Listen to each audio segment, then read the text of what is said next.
নমস্কার বন্ধুরা। আজকে সকাল থেকে মাঝে মাঝেই বৃষ্টি হয়ে চলেছে, তাই মনটা কেমন ঘুরতে যাব করছিল।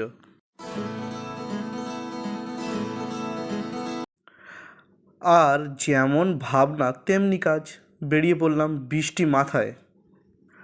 আজ এমন এক জায়গায় যাচ্ছি যেখানে প্রকৃতি মানুষের সমস্ত বেড়াজালকে ভেঙে দিয়ে বয়ে চলেছে আপন গতিতে।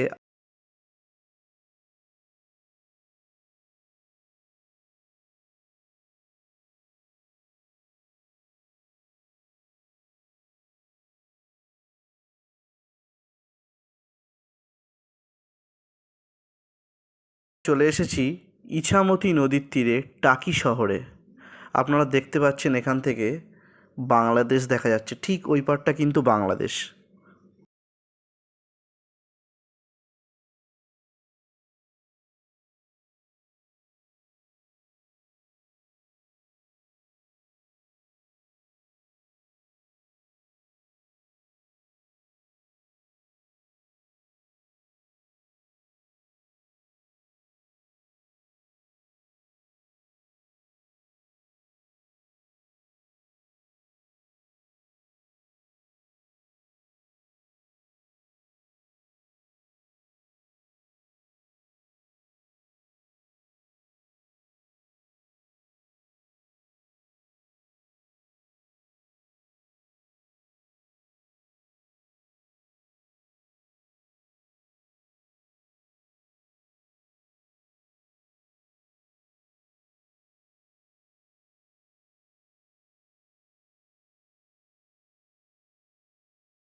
এই পর্যন্তই, টাটা বাই বাই, ভালো থাকবেন সবাই।